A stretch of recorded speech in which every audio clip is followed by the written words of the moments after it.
We are recording. We're good? We are good. Okay, please have a seat. Thank you.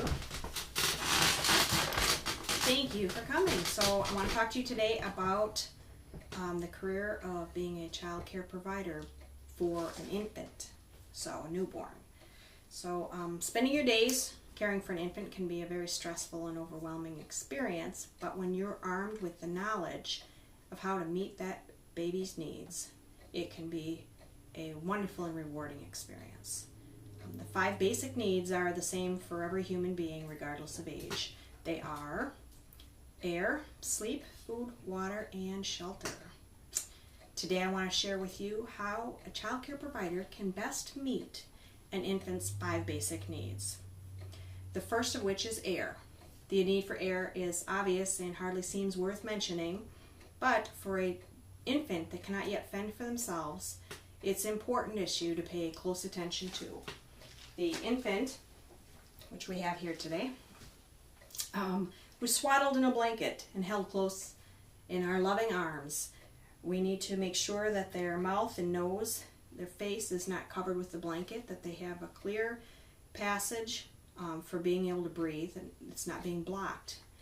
Baby sleep environment needs to be free and clear of potential hazards that could block the airflow as well. According to the author of Pregnancy, Childbirth, and the Newborn babies sleep from 12 to 20 hours a day. That's a lot of sleep. And so it's really important that we make sure that their sleep environment is a safe sleep environment. Those stuffed animals, they may be adorable, but they have no business in the crib because they pose a hazard to baby. So get rid of them until the baby is older and able to enjoy them safely.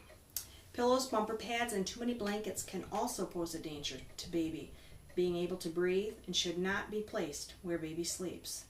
The crib or bassinet should be a flat surface covered in a tight-fitted sheet. I've got just a towel here to show that today, but we wouldn't want it to have a pillow or anything too soft. So we want to lay baby down, always laying baby on the back. There's a motto out there that they use that says back to sleep, so that's something good to remember. We want to put baby back to sleep, always laying baby on their back. This is the safest position for baby to sleep and reduces the risk for sudden infant death syndrome or SIDS. Early on in development, infants will sleep in short but frequent bursts, which allows baby to feed as needed. Food and water are basic necessities. However, it is not recommended to give water to a newborn because the formula and breast milk have all of the necessary water that a baby needs. So we don't want it to take away from the nourishment that they're receiving. Feeding time is also bonding time for baby. It's important that when we are feeding the baby, that we make eye contact and have interaction with baby. There's a lot of people who prop a bottle. We don't want to prop a bottle. We want to hold the baby close and have interaction with baby. It's very important. And as a child care provider, it's important that we communicate to the parents how much and how often baby is eating. If baby is used to being breastfed, bottle feeding may present a challenge at first, but baby will get it.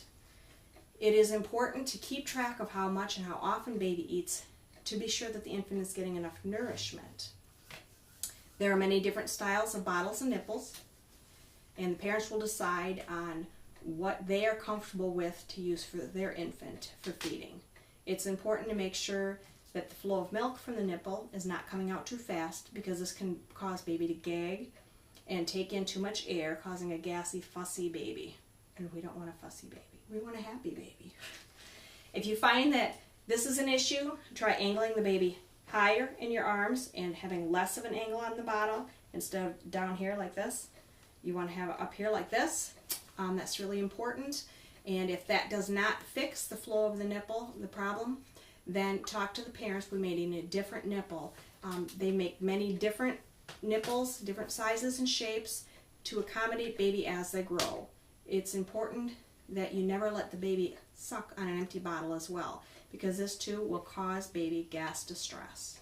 So Now that we know how to meet babies' need for air, sleep, food, and water, the final need I want to discuss with you is how to dress baby. At birth, baby comes into the world from a very warm and compact place, and baby's not able to yet regulate their body temperature. So it is important for the newborn to have booties on their feet. It's recommended for the newborn to keep booties on their feet and a little hat on their head, and then to swaddle them in a receiving blanket or a swaddling blanket. This helps the baby to stay safe and secure and feel safe and secure, and it also helps the baby to stay warm. They recommend that you dress baby as you would dress yourself. If you are dressed in shorts this day, it's a warm day out, then dress baby in lighter clothes and an extra layer. If it's cold out, it's the same. You would dress baby in a warmer sleeper with an extra layer. And then, the swaddling blanket, which could be considered the extra layer. This will just help baby to be able to stay warm and feel safe and secure. So, most newborns like to be swaddled right from the start, especially when they sleep. This is why hospitals routinely wrap babies in a swaddling blanket or receiving blanket. A swaddling blanket brings warmth and comfort again, as well as security, when this baby's just entered this big new world. So we want baby to feel safe and secure. That'll help our babies to not be fussy. Yes, we'll have a happy baby. Providing care for an infant can be a stressful and overwhelming experience. But having the knowledge of how to meet a baby's needs can really be a fulfilling experience, and it can help the career choice of child care be a rewarding experience. If you enjoy spending time with infants and children, then I strongly recommend a career in child care. Thank you.